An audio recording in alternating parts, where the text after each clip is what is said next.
Exterior, Maripen's temple, day.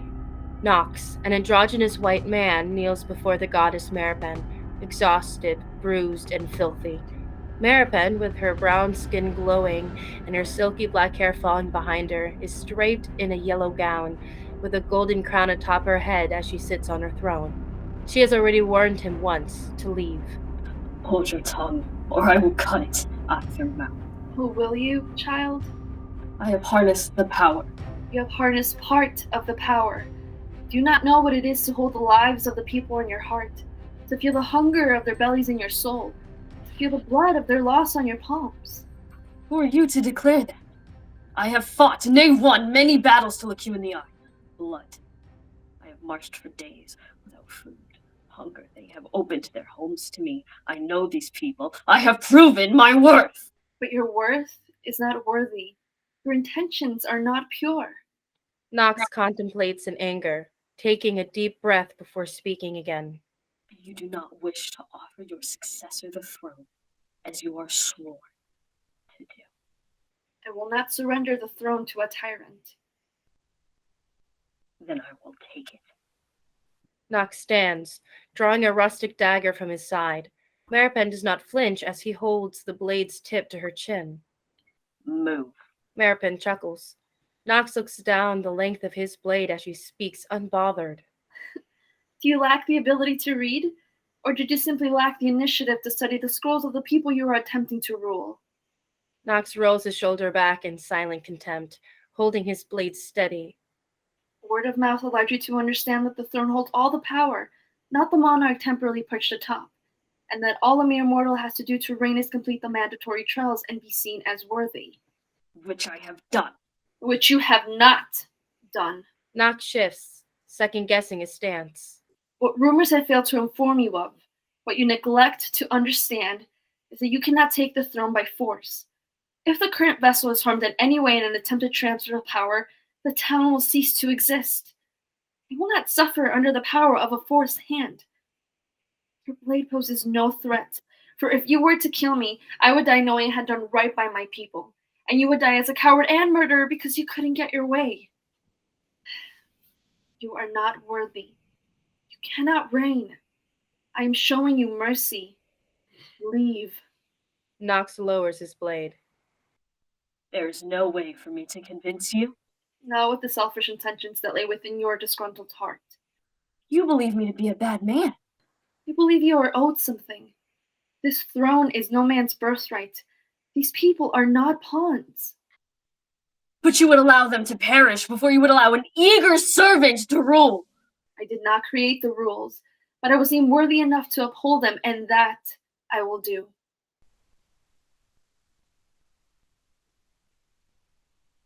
Okay. Are you going to kill me, child? You speak boldly for someone with no guard. As I have previously stated, if I die... My ears do not lack the ability to comprehend. Do not patronize me with reiteration. Your rage is what limits you. My rage has allowed me to survive. Then I have no pity for denying you access to this power. Compassion fuels a chosen few. Your eyes lack remorse. Your body lacks a soul. I do not wish to subject anyone to what your leadership may lack. Why is it that no one else has whispered of these convoluted rules? Could it be that you are simply hoarding the immortality that comes with a position under the guise of a compassionate ruler? I know what you are thinking, and it is an extremely unfortunate plan. Then stop me. Nox charges Maripen with his athame. She wraps her hand around the blade to stop it from mortally wounding her. Nox looks down, feeling failure upon him as the goddess looks into his eyes. She holds eye contact as she removes her right hand from the blade. She snaps. He disappears, his blade disappears, but the wound that damaged Maripen's left hand persists. She looks down at her bloodied palm. Distress fills her eyes. If the current vessel is harmed in any way in an attempt to transfer of power, the town will cease to exist.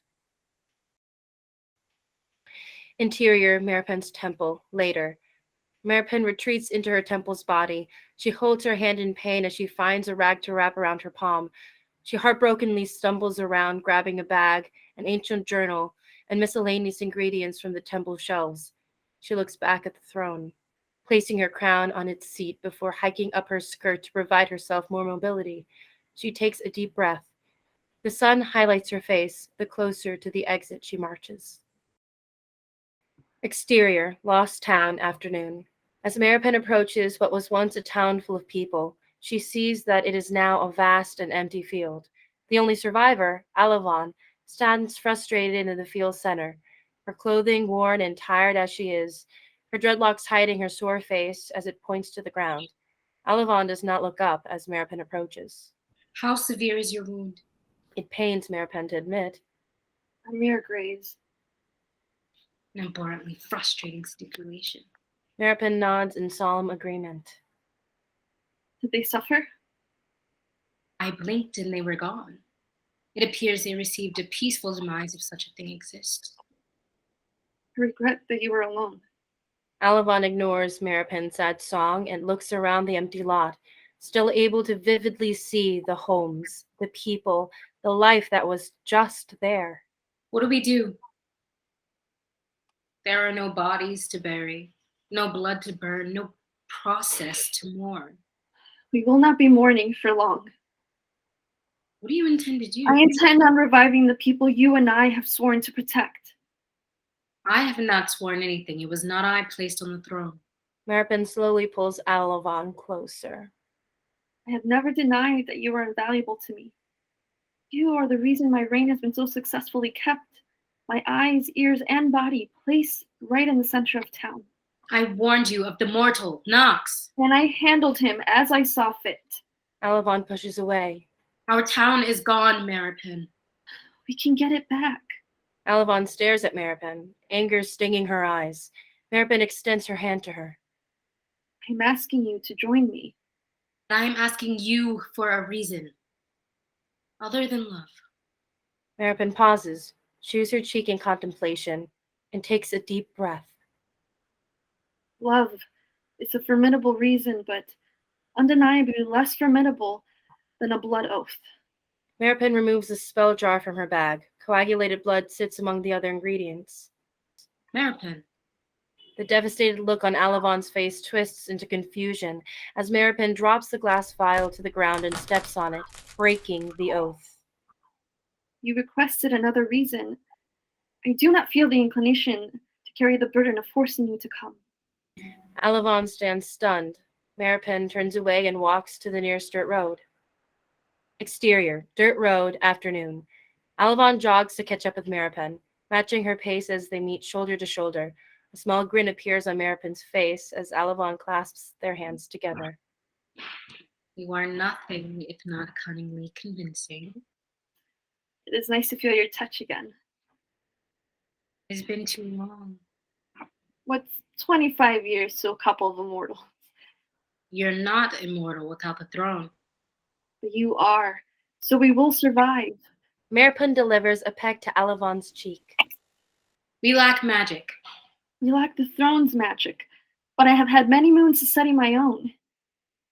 Where are we going? Surely you remember Zaheen. I remember Zaheen well, but she's a full day's journey away. Not anymore. Maripen pulls an athame of wooden design from her bag and drags a circle in the dirt around them. Alavon watches with a smirk on her face as Maripen finishes. Prepare yourself. Maripen removes a small dust-filled orb from her bag before forcing Alavon to stand back to back with her in the center of the circle. For what, specifically? Maripen pretzels her arms with Alavon's, keeping the flats of their backs from drifting apart. She then throws the orb to the ground. Purple powder erupts. The two disappear. Interior, Zaheen's home, night. Alavon and Maripen arrive, still linked back to back in Zaheen's home, now surrounded by books, intricate inventions, and savory aromas. Zaheen welcomes our heroes with open arms, although she is not visible at first glance. Is that the rumbling of a heroine with a difficult challenge, I hear? Maripen releases her hold on Alavon. They both give their bodies a moment to adjust to the new surroundings. Isn't it always? Zaheen appears out of his secret passageway in the wall, checking the time on a pocket watch that ticks backward. She is a tall woman, with dark eyebrows and a pink veil covering the hair on her head. She sets down the book she was studying on her way to embrace Maripen and Alavon. The particles were just as I predicted. You have arrived with her flesh still attached. I thought you studied this practice over many moons. How could I neglect counsel from the most intelligent woman I know? Sharing intelligence is one of the most important things a person can do. And she's managed to master the steps required. Yes, I'm elated that my flesh has managed to remain my own. Lovely little things, these.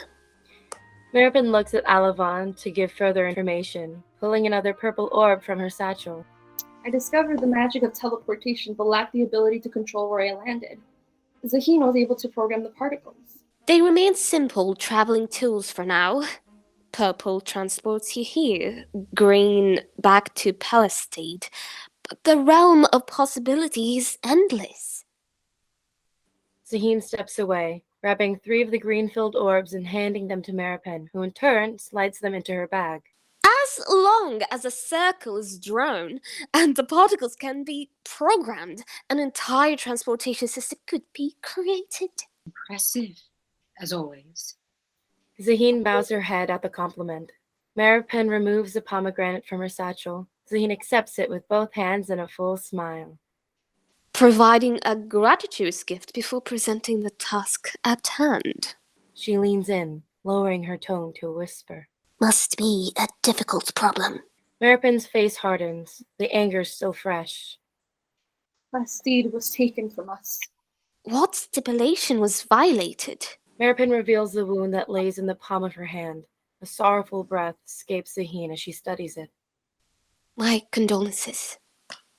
Maripen claims that there must be a way to regain our town.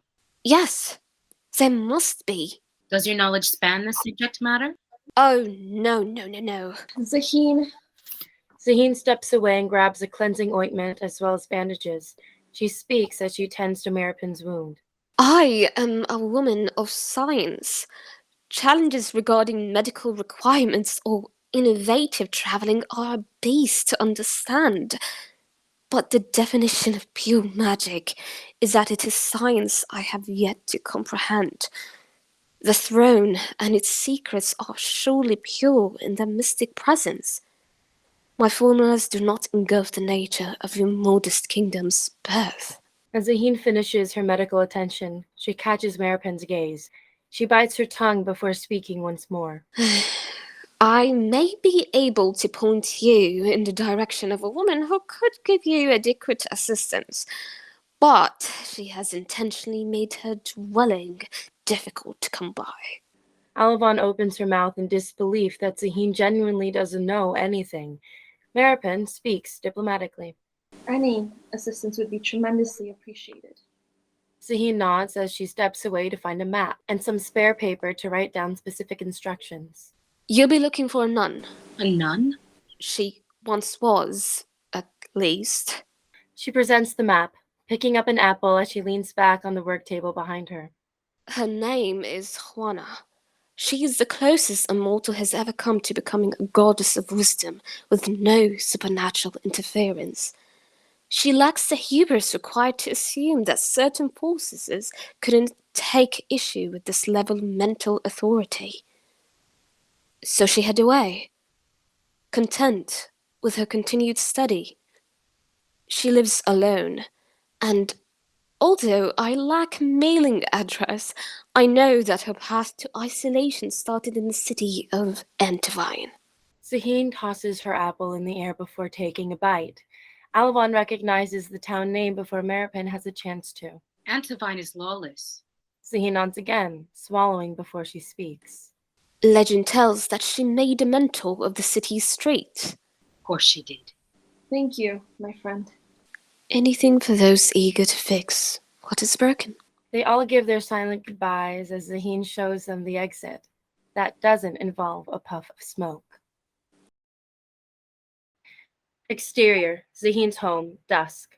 Alavon takes only a few steps away from Zahin's front door before whispering to her lover. She knows more than she admits. I agree, but she is not required to involve herself any further than she is comfortable. Alavon begrudgingly agrees. Maripen guides them toward the path they can follow to Antivine. Going to Antivine is a death wish. Did you concoct another plan while I wasn't looking? No. Then we have to go to Antivine and discover where the nun has hidden. You may be cunningly convincing, but lest we forget that you are also in your mortal form. Antivine is brimming with thieves and murderers. That is offensive. There is a bit of good everywhere. You must persist in your search for optimism. Alavon takes Maripen's arm in frustration. Not many rulers are as kind as you, my love. Even with this standard set, Antivine lacks a monarch. Your blind optimism is adorable and placid, where we control all, but I cannot ensure You will not. They are at a standstill. Tense silence falls between them. Maripen removes her arm from Alavon's hand. I'm going to Antivine. Will you ensure my safety or not? Alavon answers with conviction. Always.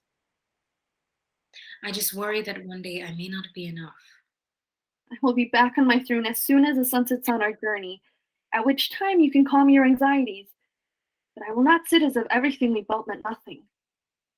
People depend on us, and we are going to get them back. We'd better start walking. The night sky quickly approaches, and the only thing worse than going to Antivine is going to Antivine after nightfall, where all the underworld's worst creatures feast on fear. Maripen stops, turns around, and walks back towards Zahin's home. Alavon calls out to her, confused. What are you doing? I'm going to procure a small dosage of herbs from Zahin to slow your racing heart, before I have to procure a large amount of herbs to ease a pounding headache. Alavon delivers a sour face, but as she turns away to wait for Maripen to turn, she mutters to herself. Probably a wise idea. Exterior, Antivine, night.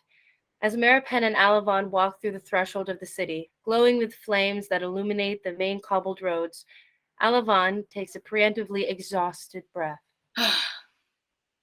Secure your satchel. I will not. I am showing good faith. Someone will assist us. Someone will steal your satchel. A shadowy figure watches our hero from within the city limits. They remain out of sight, but travel stealthily within earshot of Alavon and Maripen to eavesdrop. Where would you like to begin?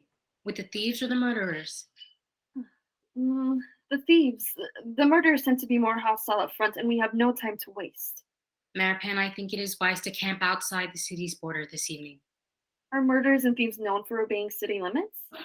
Are you admitting that everyone here is either a murderer or a thief? Becoming pedantic in the face of adversity is very unbecoming. I'm sure it is, but it is not my intent to be pedantic just for the sake of proving that I am correct in my assumption that we cannot trust these people. I'm attempting to show you that deep in your heart you understand that it is not safe here. My mind and soul are both aware of nearby danger, but I soothe myself regardless with the knowledge that this quest has a reward of the utmost significance. The reward is great, and time is of the essence. But the increased safety of conducting this moment of our quest when the sun smiles on our plans is immense. I think we should camp outside the city limits and come back in the morrow. Our minds will be sharper, our vessels will be safer. Please. Maripen contemplates for a moment, letting her eyes catch a momentary glimpse of the shadowy figure standing aloofly nearby. With a now uneasy stomach, Maripen agrees. All right. A steam of relief floods over Alavon's face. They both turn to follow the cobbled roads out of the city. The shadowy figure ducks into the scenery once again. As Maripen and Alavon near the city's entrance, a gaggle of children appear, smiling and giggling, but blocking the exit. Maripen smiles kindly. Alavon practically sneers. Aren't you all delightful? They are not delightful. They are red herrings at best. Excuse us. We were just leaving. One child steps forward, questioning the goddess loud enough for nearby onlookers to hear. Why? Because we require rest. There are many inns to choose from. You think yourself too good for our dwellings? No. We simply lack the funds to pay a keeper a decent sum. Alavon's stomach turns at the way the child looks down at Maripen's satchel. We don't believe you. Pardon? Alavon takes a step forward. The child doesn't waver. We are leaving now. Why? I have no time for your games. You are children. You will move or there will be consequences. Who claimed that? Claimed what? Claimed that we were children. Mm-mm. The child's jaw unhinges, and its teeth double in size, sharp to the touch. Its eyes bleeding ruby red in the glow of the city's flames. All of the children blocking the front gate transform as well. Damn it. Alavon grabs Maripen's wrist and spins her around. They both start running away, further into the city. Alavon scans their surroundings, looking for an adequate fighting ground or hideaway. She spots a barrel leaned against a home. She drags Maripen along as she rushes to it. The creatures, still on their heels, snarl and screech as they chase them. Alavon jumps up and extends her arm down to her lover to help her up onto the roof. Maripen looks back to see the creatures closing in. Alavon steals her attention. Quickly! Maripen looks back to Alavon, linking arms, but as she fights gravity's incessant laws, one of the creatures snaps its jaws around Maripen's satchel and begins ripping back and forth like a dog. Maripen almost slips from Alavon's grasp. Alavon secures her left hand around Maripen's right arm before pulling her sword from her side. No!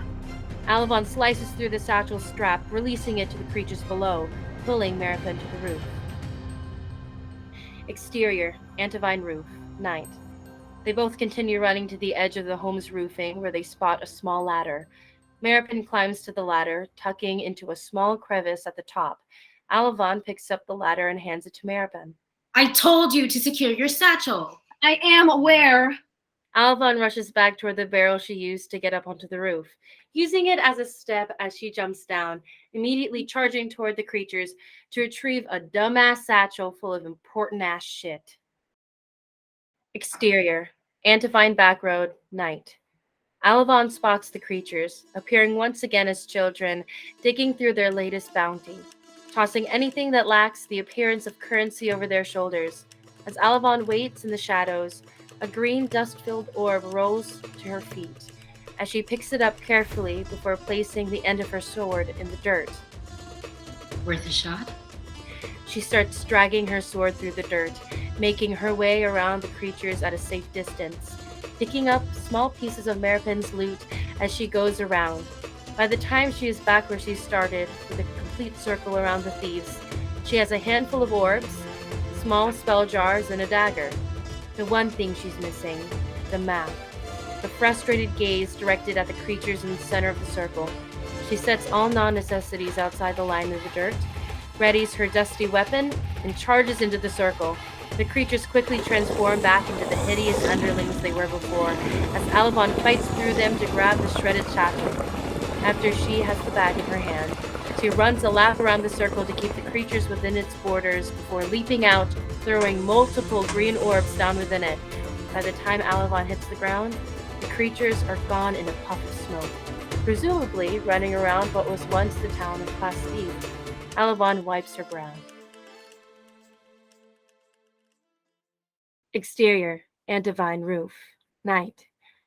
With the goods retrieved and dust-covered clothing, Alavon approaches the hiding spot where she left Maripen. A whisper travels through the air. Alavon twists around suddenly, striking the shadowy figure from behind her, pulling her sword from its sheath. Maripen leaps from her place of hiding. Both of them look to the corner of the room to see Reva, a sleek woman with a pierced nose and quick wit, laying on her backside, having been knocked down. Are you traveling with the Goddess Maripen? Bewildered, Alavon holds her cards close to her chest, sticking a hand out behind her to signal Maripen to stay back. The goddess remains in Plastide, as always. Do not lie in her honor. Antivine does not favor the morally upright. Who are you? Reva reveals that she has pickpocketed the satchel, removing the map from inside. Where does this map lead? That is enough. You just risked your life for it? It must be important. Alavon marches toward the thief, her sword drawn. You have seen my performance once, but those creatures had the Darwinist defense of looking like children, a line most warriors, including myself, will not cross. You, however, are fully grown stock, and I will cut you down if you do not hand me that map. I do not particularly feel like fighting. I'm just attempting to understand what horrid event could have happened to you, to your home, that you found your way here. A deviant by the name of Nox stole it from us. Don't tell her. We are trying to get it back. Not able to do much of anything from this roof. To be candid, we had no intention of being on this roof, but I underestimated the ruthlessness of your town. It was foolish, but I would be extremely grateful if you were to show that there's some light within Antivine's walls. And why would I do that? Granted, a hasty assessment, but I assume that you have had many chances to present yourself as a threat. But of course. And yet, here we are, negotiating. I doubt the creatures from before were capable of such a thing. A reasonable assessment so far. Once I return to my throne, I can promise you the heavens. But not until then, and I cannot return to my throne while stuck on this roof. What if I said I wanted 7 heavens? Would you still negotiate with me then? Maripen pauses at the question. Alavon watches tensely. You're not so unreasonable as to ask for 7 heavens. I would wager that if you could find a moment of genuine peace, you would be pleased. Reva tilts her head in mild contempt before forcing a smile. Well, your holiness, it appears that you have me all figured out. Reva stands and tosses Alavon the torn satchel. I will grant you safe sleeping quarters, nothing more. In return, I want my 7 heavens. Reva takes the ladder from before and creates a bridge to the next house, walking across casually. Alavon and Maripen huddle together before following after. Maripen speaks quickly but quietly. We're both right, which means we do not have to discuss it any further. There is a strong likelihood that this is also a trap. What is the likelihood that we find a safe place to camp for the night without her assistance? I fucking hate Antivine. The two follow their guide to the edge of the city, where they scale over a city wall instead of using another, inevitably booby-trapped exit. Interior, cave, night. Maripen, Alavon, and Reva sit in a dimly lit cave. Reva tends to the fire that sits between them. We have to keep the fire low. Don't want to wake her up. Who is her? There is no such thing as land uninhibited in parts like these. Every crack and crevice is accounted for, usually by something unholy. So why is this where you decided to let your roots grow? And how do you know me by name? Reva sighs, letting a long silence fill the air before she answers both questions at once. My mother's name is Savitri. Princess Savitri? Long ago. Her mother tricked the god of death. That was your mother? Yes, I am a direct product of a mortal managing to make a fool of a god. Needless to say, I did not have the most traditional upbringing. Your mother is very impressive. Most gods tend to think so. It was routine that some god of some increasingly specific subject would come to our home in an attempt to challenge my mother with a riddle or a physical challenge or a duel. She won more than she lost, but let's just say that the intense nature of Antivine is not an inherently new sensation. Stories you could tell.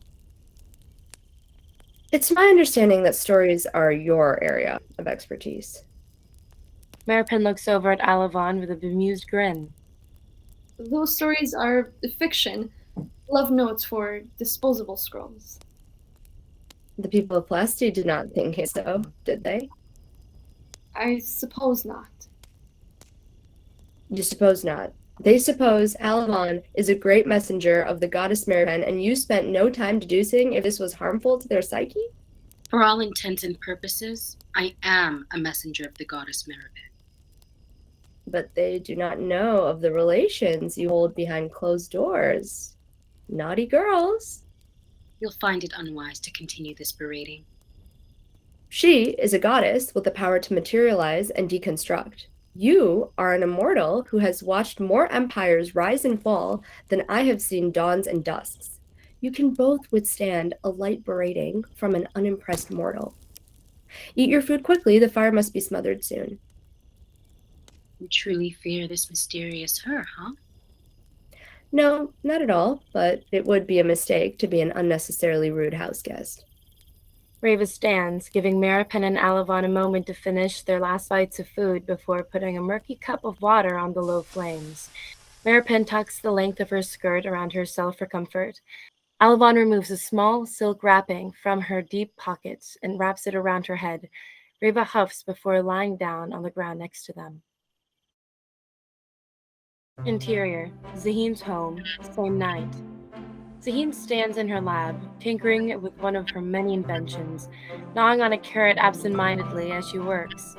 She hears someone in her living room. A smile graces her cheeks as she pushes open the secret door from before. Back so soon, my word. The carrot falls from her lips as she freezes in fear. She locks eyes with the intruder before her. First-time customer, but an understandable misconception. He walks toward her, menacingly, dagger in hand. She begins to back away, reaching back into her lab. She passes through the door, letting it close. He grabs the closest book and jams it in before the passage can seal. Zahin rushes to the back of her lab to find a makeshift weapon as she decides on something long and of medium weight. A small file crashes into the room, releasing a lightly colored gas. Knox pulls the book from the door, letting it seal shut. She fumbles around for a mask, finding one just moments before she doubles over in pain, emanating from her stomach. In an attempt to get away from whatever escaped that vial, she hobbles toward the door, dragging her weapon along with her. When she steps back into the living room, she sees Knox with a rag wrapped around his face, standing next to a moonlit window he's taken the liberty of opening.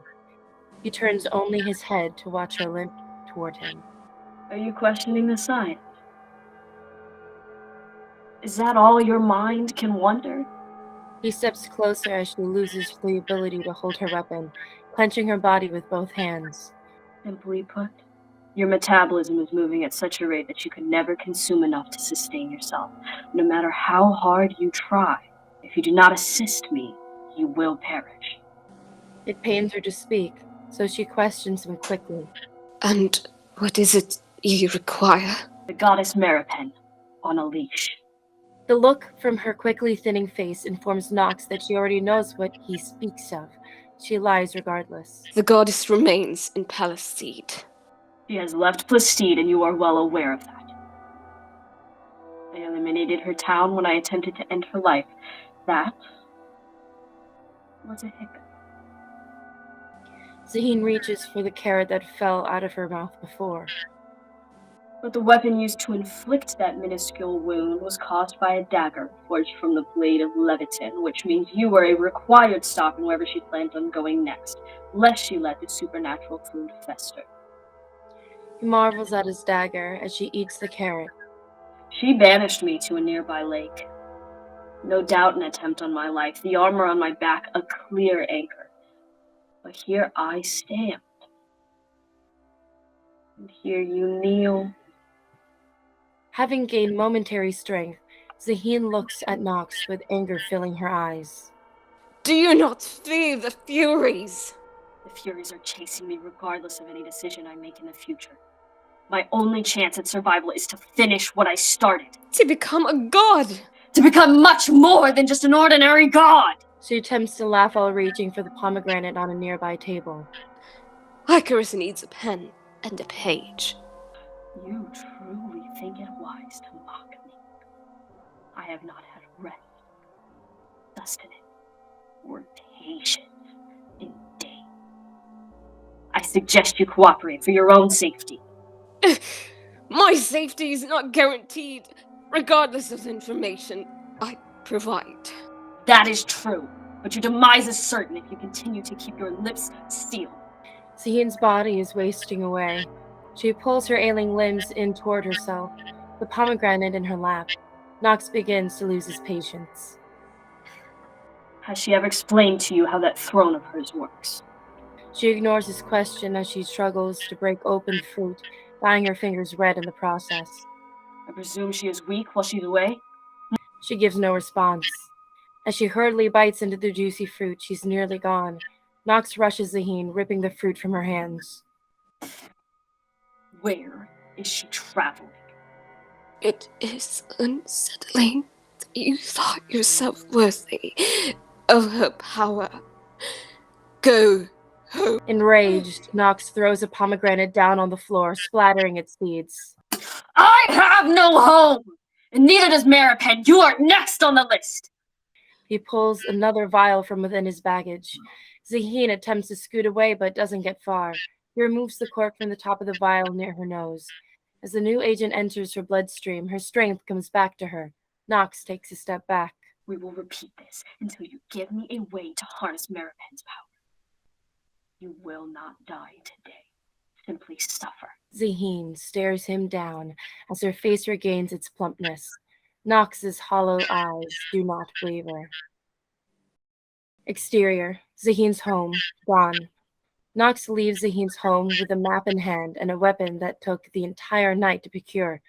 He untethers his horse, adjusts himself as he sits atop, and then ventures off in the direction of Antivine, with an exhausted mind and a half-day's travel ahead of him. Interior, cave, morning. As Maripen wakes up and begins to scan her surroundings, she notices a very detailed statue of a man nearby. She steps over Avalon and Reva, both still asleep, to investigate further. The closer she gets, the more realistic the statue appears, and the further into the cave she drifts, the more statues she sees. Suddenly, there's furniture. Some of the statues are being utilized as clothing racks. Some have books stacked in their outstretched arms. Some are even being used as tables. When Alavon wakes up without her goddess, she's immediately on edge. She jumps up and shakes Reva. Where's Maripen? You are her designated keeper, not I. Alavon picks Reva up by the front of her shirt. All right. Alavon drops Reva. She stands up and wipes the dust off herself. If I had to make an assumption, I would assume that she went to go get breakfast. Reva walks further into the cave nonchalantly. As they pass the first statue, Alavon immediately recognizes where they've just spent the night. Brought us to Medusa's cave? I certainly had no intention of disclosing the location of my dwelling, and this is a safe haven for women. So why not? Can we please just find Maripen? Now. Reva looks at Alavon suspiciously, but continues to lead her further into the cave. As the two of them pass into the portion of the cave where the statues gradually become functional pieces of furniture, they begin to smell eggs and bacon being cooked. Alavon takes a tense breath. Not your first time here, huh? Don't. Maripen sits at the breakfast table, and Medusa, with her slightly scaled brown skin and her infamous snakes that are curling back to almost form a lazy bun all on their own, serves the goddess Maripen a plate of eggs and toast. They both look up as Alavon and Reva enter the illuminated portion of the dwelling. There's an immediate tension in the air as Alavon and Medusa lock eyes. Well, hello, Alavon. Medusa? Oh, shit. You two have history? A very brief history. Too brief. Medusa cracks a mischievous smile before turning back to her makeshift stove, continuing to prod Alavon. You left with such a haste last time you were here that I failed to learn your breakfast order. The common omelet will suffice. I'm sure it will. This is an absurd amount of sexual tension before breakfast. Sit down, Reva. Alavon sits across from Maripen, and Reva sits next to Alavon, propping her feet up on the table. One of Medusa's snakes whispers in her ear, and without turning around, Medusa smacks Reva's leg with her spatula. Reva slides her legs under the table and sits up straight. I'm sorry. You have existed since the dawn of human life. It is unsurprising to say the least that we have crossed paths with someone you share history with. Alavon blushes. Maripen smirks. Medusa was just explaining the bliss she's found within these cave walls. Yes. The collection has expanded significantly since my last visit. Oh, please. All these men had to do to remain mortal flesh was leave me and my ladies alone. Yet here I cook, surrounded by ignorance to boundaries. Medusa plates Alavon's omelet and places it down in front of her. May I ask you, what has two immortal beings in hiding? We're not hiding. We were resting. We're looking for a nun. A nun. Her name is Juana. Apparently, her intellect put her in an uncomfortable social status. A friend of ours said that she came to Antevine to learn how to be left alone. I believe I know who you speak of, but she hasn't worn the white and black in a long time. She stayed here? The North Wing is full of her would-be suitors who that couldn't leave well enough alone. She was a nun. She vowed to the church to find peace from these men. When the men continuously infiltrated the holy walls that were supposed to keep her safe, she came here. She spent nearly all her hours, day and night, searching for an even more elusive living space. With your assistance? But of course, I am a specialist. I have yet to meet another woman so determined to live in complete solitude. She isn't far, but if you're looking for her, you're going to need a guide. Medusa, Maripen, and Alavon simultaneously look over at Reva. I haven't even consumed my breakfast yet. Why are you asking me for more favors? You won't join us? You have yet to deliver on our last deal. Patience is a virtue. Do I appear virtuous? We can find her ourselves. Are you able to spare supplies for the journey? Medusa looks over at Reva with her split pupils. Reva averts her eyes and stumps down in her chair. I will ensure that you are properly equipped and walking in the correct direction. Thank you. Alavon and Maripen focus on scarfing down their sustenance. Reva looks up at Medusa with a layer of shame sitting uncomfortably behind her eyes. Medusa does not avert her gaze. Exterior, Antevine, morning. Nox remains on his literal high horse as he enters the city of Antevine. Much to his surprise, no hustlers, peddlers, or pickpockets immediately approach. His horse trots toward a crowd discussing the magical nature of the creature's disappearance the night before. Oi! What happened here? 2 women arrived after dusk. We thought the creatures would be their demise, so we left them be. The tables turned quite suddenly. In what way? In a way that we don't truly understand. What do these women look like? How much is it worth to you?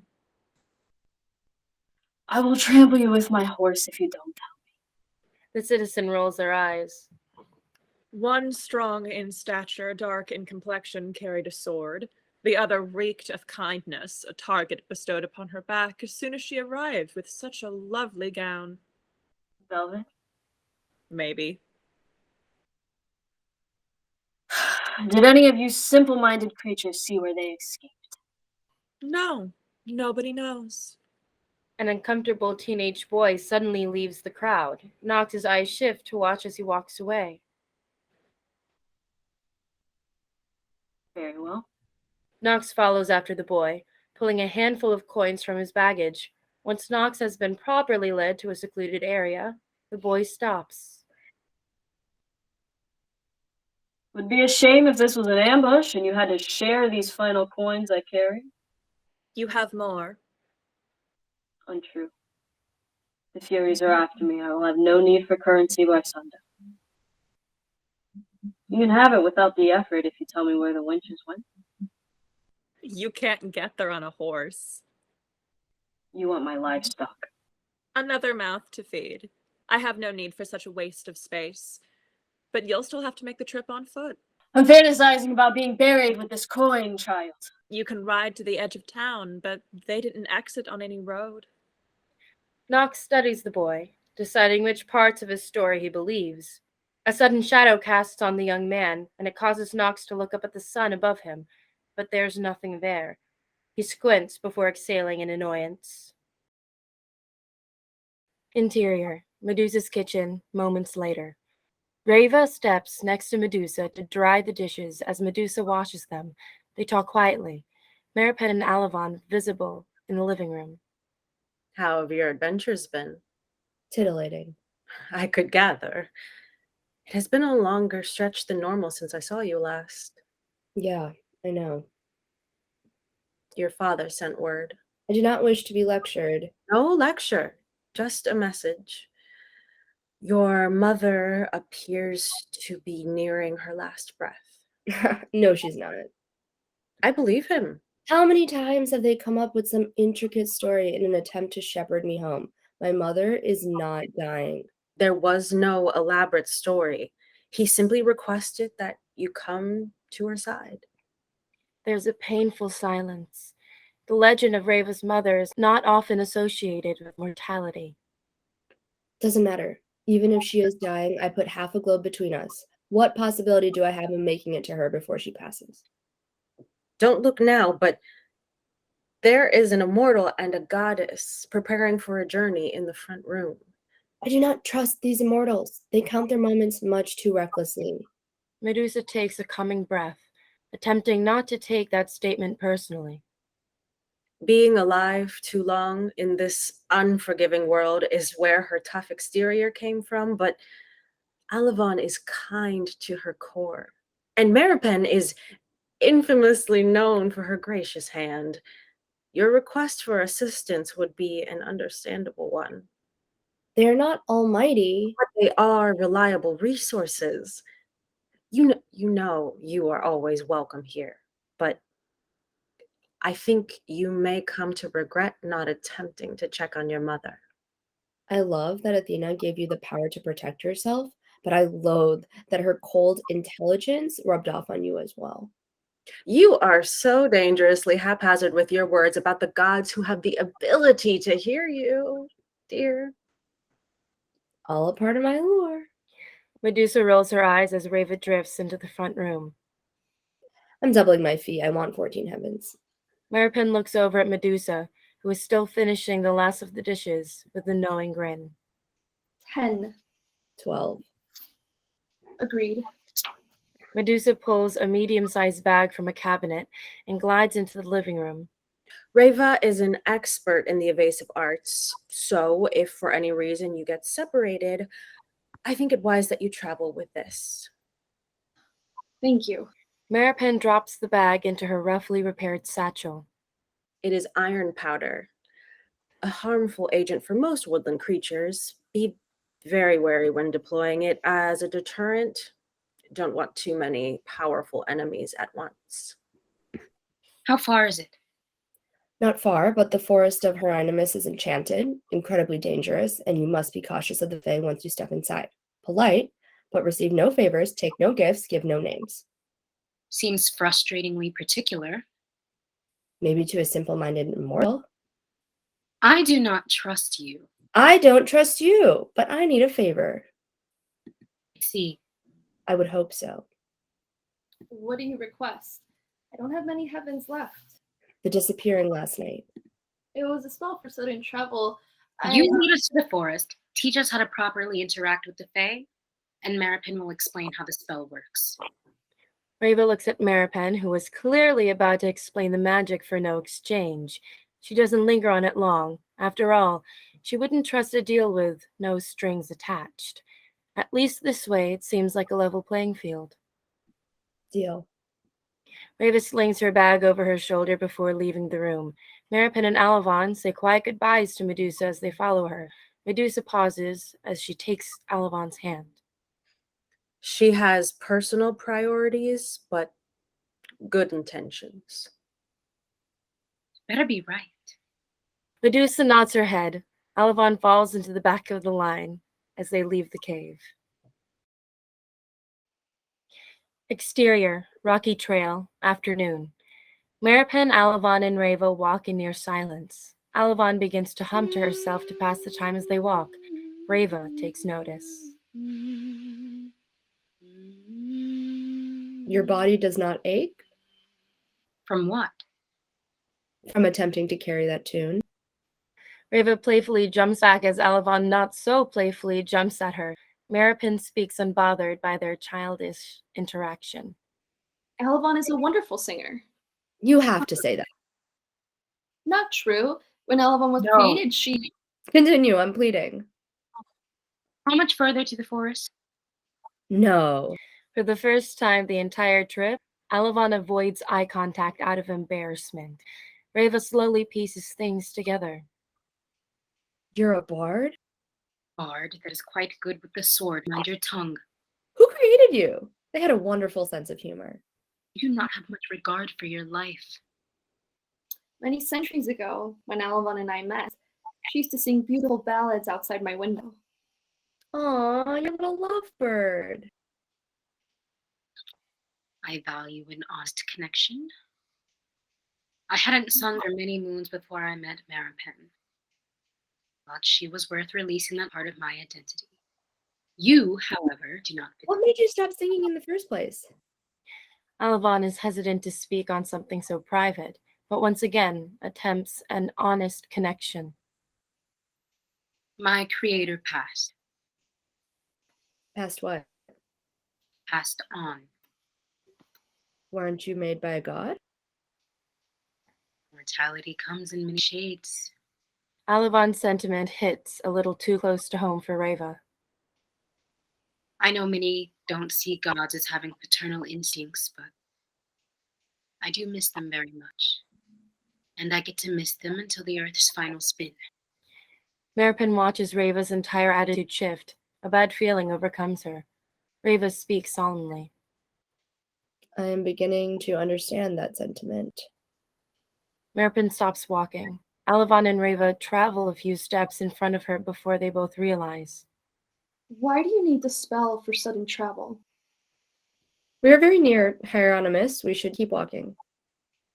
What ails your parents? It's not my parents, it's just my mother. And nothing, most likely. That isn't true. Do you need a guide or not? You said that we are near. Not that near, and you still don't know how to enter Juana's home. Maripen grabs both of Reva's shoulders and stares into her eyes. Reva, what's happened? Reva shifts uncomfortably with the attention her issue has gained. We should hurry. Alavon and Maripen look at each other before begrudgingly agreeing.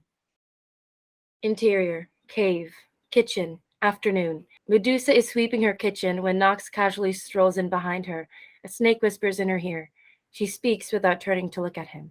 I do not require any more furniture. Leave. The bags under Nox's eyes are extreme. His voice rings delusionally calm from exhaustion. I hold no gender. So you hold no power. Medusa makes a bemused face before her slit eyes begin to glow. She turns to look Nox in the eye, but he's right. Nothing happens. Medusa looks confused. Nox pulls out a chair and sits at the breakfast table. Medusa keeps her distance. A smile on his face is one of cocky relief. Ah, I often envy the shape-shifting gods for their ability to adjust their vessel as they please the moment it no longer fits them. But watching your haunting eyes become haunted with the realization that I don't fit Athena's narrative of a man or a woman was priceless. Allow me to make an assumption. Nox nods mockingly. You are the fool that attempted to rule Plastide with a forced hand. Let us be cautious with our insinuations. After all, it would be an avoidable mistake for one of us to assume that only bad intentions had been brought forth. So you don't wish to gain information on Maripen's whereabouts? Oh, very much so. But that doesn't mean I have bad intentions for you. All you and I have to do to stay on agreeable terms is not get in each other's way. Then leave. I'm not stopping you from practicing your tracking skills. You're also not stopping me from spreading the word that this sanctuary of yours has a newfound Achilles heel. Are you? Just tell me which way they are traveling. If it comforts you in any way, I have seen the shadows of the Furies closing in. The chances of me actually catching your little mouse slim with every passing moment. Forgive me if I don't weep. Nox casually shoves himself away from the table, reaching for the blade at his side. Medusa calculates her options in a split second. Hieronymus.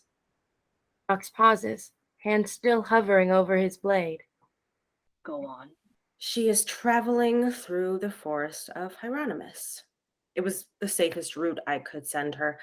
She seeks a solution to the problem you so kindly provided. Interesting. Futile, but interesting nonetheless. Hurry now, you just missed them. Be fucking careful who you speak down.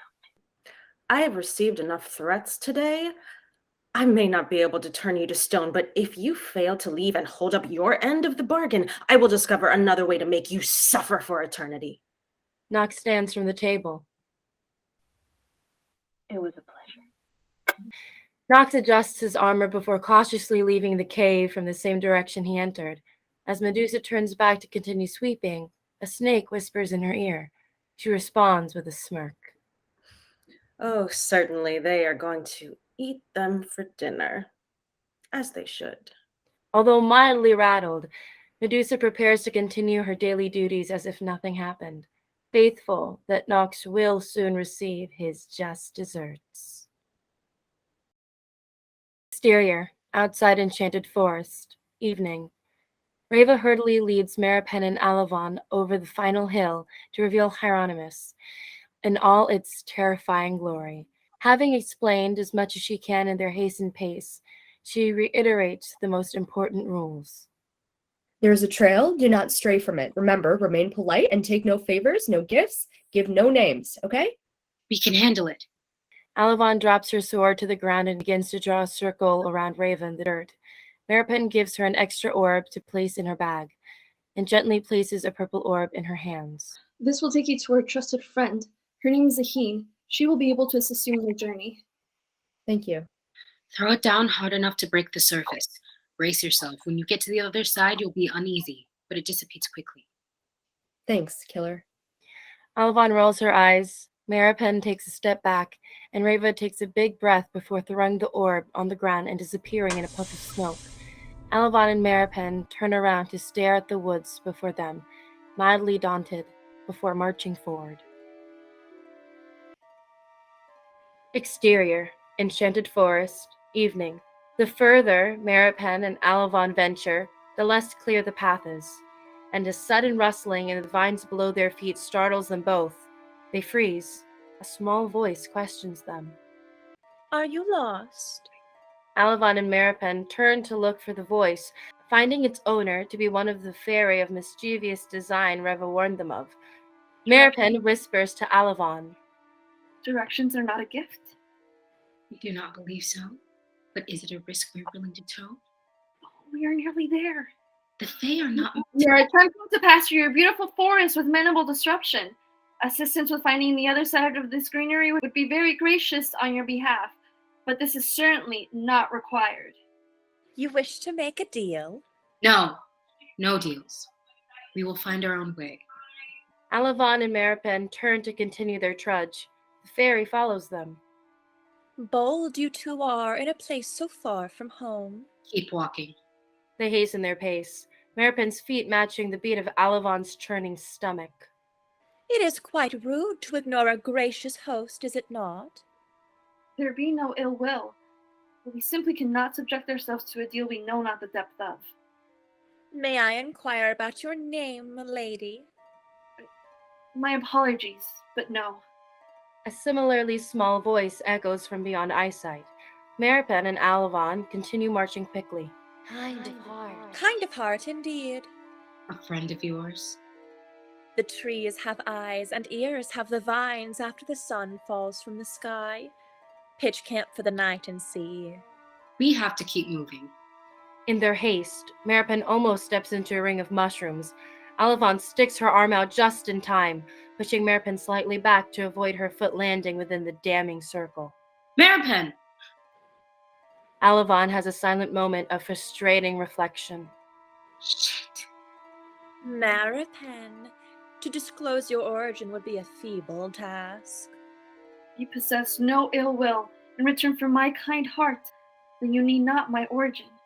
Maripen feels something on the nape of her neck. She quickly brushes it away. Smells like a goddess to me. Let's go. Alavon takes Maripen's hand and pulls her along, carefully stepping around the mushrooms. A goddess? Stop. With your protective lover undeniably by your side? A goddess's origin is hidden like no other, but unprotected is your immortal lover. For Alavon's origin was the beginning. Nonsense. That couldn't count. Alavon is unable to move, no matter how hard Maripen pulls her arm. An echo bounces in the forest as many more Fae chime in a unanimous observation.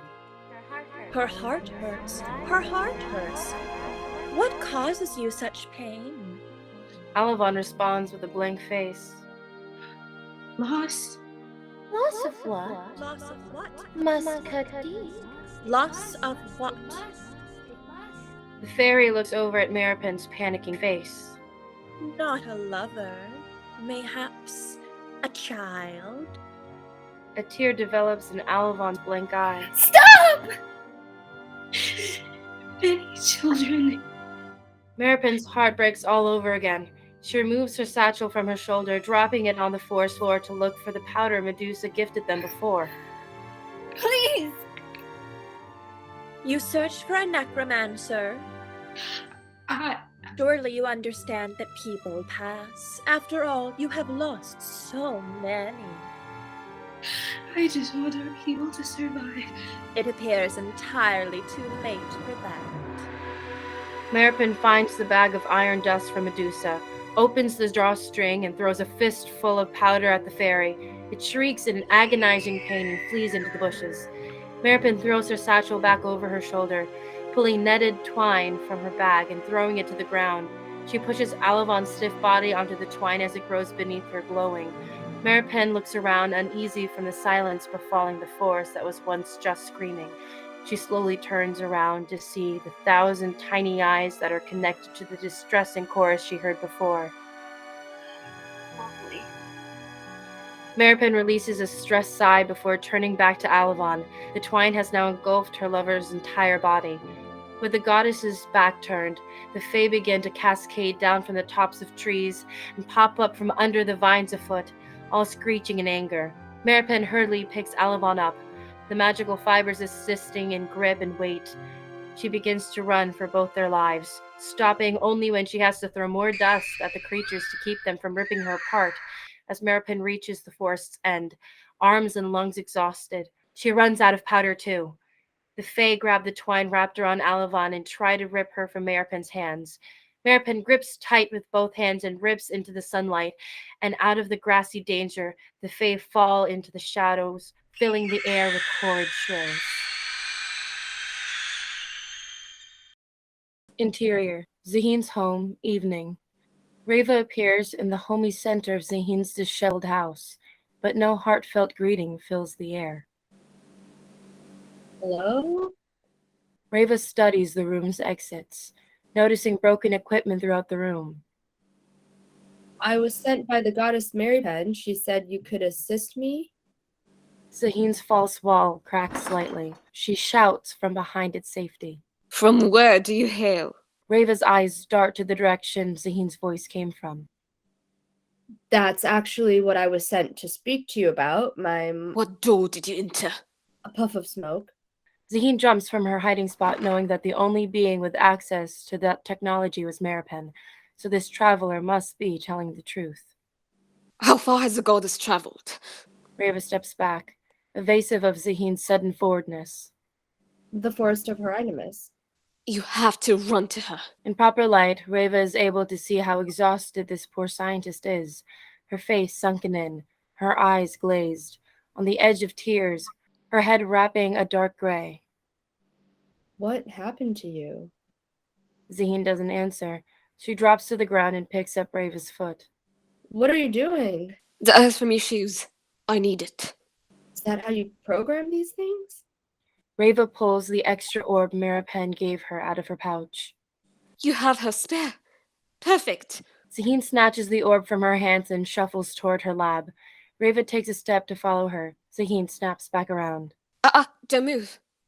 The earth must remain untampered. Reva finds herself suddenly still, slowly pacing her outstretched foot back to where it was before.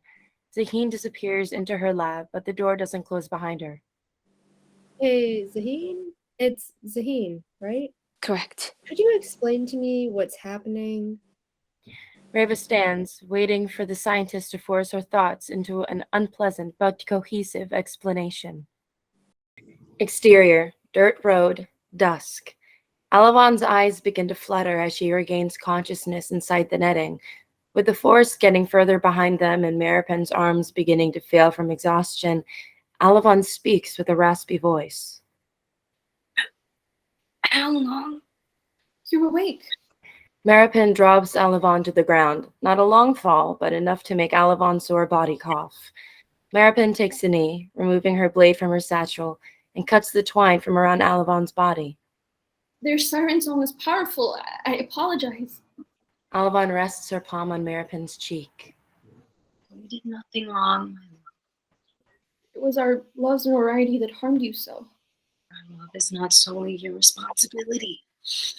I knew the power and danger your name would carry the moment I heard it. Maripen delivers a faulty smile before looking up for a familiar but distant voice. As she looks back at the direction they just came from, she sees Reva bolting toward them. Run! Get up. Maripen helps Alavon to her aching feet moments before the threat Reva warns of becomes visible. As if catapulted from within Hieronymus, Nox flies through the sky before slamming into the ground, landing on one knee, his fist pounding the earth. How? Nox stands, immediately pulling the blade from his side. Alavon pulls her sword, pointing it in his direction, wavering ever so slightly as her body is still adjusting. Nox looks past Alavon, speaking directly to Maripen. Goddess, how you've changed! No! I'm enjoying this tainted version of you. But Faye painted a visceral picture of your interaction, oh compassionate one. Maripen's eyes well with guilt. Reva continues to run towards them. I had no choice. You could have left Alavon, saved yourself, protected your reputation. You know that to be false. It is not false. You made a choice for love. And is love any less maddening than rage? Maripen, keep walking. You don't need to witness this. You see the storm on the horizon? Alavon and Maripen see dark clouds forming in the direction of the forest. The Furies have taken a stormy form. If they close in for the town I stole, your lover need not bloody her blade. You won't. To survive. I don't care. And why would you? I did not ask you to care, but you will bargain. She bargained, and my body aches from that decision. Maripen looks wounded by this statement, but her concern for herself is short-lived. You are a serpent that will not be shown such mercy as before. Alavon thrusts forward with her sword. All Nox can do is block and stagger, sliding her lengthy weapon away from him. Her balance slightly off, she stumbles and struggles to keep a solid grip on her sword. Nox charges toward Maripen, who runs for safety. Alavon gathers her bearings, dragging her sword beside her, swinging upward and denting the metal protecting Nox's ribcage. He stumbles to the left, giving Alavon enough time to grab the neckline of his armor from behind and pull him to the ground, her sword falling from her hand altogether as she buckles next to him. They both search for breath as Alavon lifts the weight of her body, pulling her fingers into a fist, landing one punch before Nox pulls a small blade to his chest, thrusting it into Alavon's shoulder. She screams in agonizing pain. He shoves her body away. Maripen turns her back and looks at her bleeding lover on the ground, the knife still sticking out of her flesh. No! Nox looks up with an exhausted smile. He begins to stalk toward the goddess once more, but she sees something he doesn't. Stop! Maripen screams, but neither Nox nor Reva listens, as Reva suddenly makes her presence known by launching herself onto Nox's back, wrapping her arms and legs around him from behind, gluing herself to his person as she restricts his breathing. The sunlight begins to dim. The closer the black clouds come. No, I don't have to hold them for long. He drops onto his back intentionally to loosen her grip as his air intake lessens. Reva continues to hold as tightly as she can. Nox throws elbows back, and it is eventually able to wiggle his way out of her clutches with her sustained injuries. He sits, lips bleeding, breath panting, on his knees. You will truly not kick a man while he's down. We both lack a weapon. Nox laughs, delirious. He then pulls a weapon he forced Zaheen to make for him from his waistband, a very small box with an engraving on each side. Maripen recognizes the markings and takes a small step back. Your kindness still blinds you. Cannot rule through rage. You will never truly be followed, only feared. Your confident tongue continues to speak, but your followers betray you. This is a weapon of Zaheen's design, He points to Reva behind him. and she is from Antivine. Any fool knows that a citizen of Antivine will betray you the moment it appears convenient. And Medusa, I would have lost your trail completely without her assistance. Granted, she did believe that the Fae would hasten my trip to the underworld, but what's another deal to a damned soul? You made a deal with the Fae? Of course I did. Would you like to know why it doesn't matter? Maripen watches Reva drag herself to tend to Alavon. No. But I will tell you everything you want to know. Willingly. No time wasted. If you swear to leave them be. You would trust the word of a liar. Is it a deal? Why not? The power doesn't come from me. You said no time wasted. It doesn't come from the throne either. Oh? I know not when it appeared, but a gate to another realm cut through the earth, and it being much stronger than you or I was able to forge a mantle that could channel the power emanating from the slit in time and space into a single opening. The throne is simply a door that must remain unnoticed and unmoved, lest the power fall into damaged hands.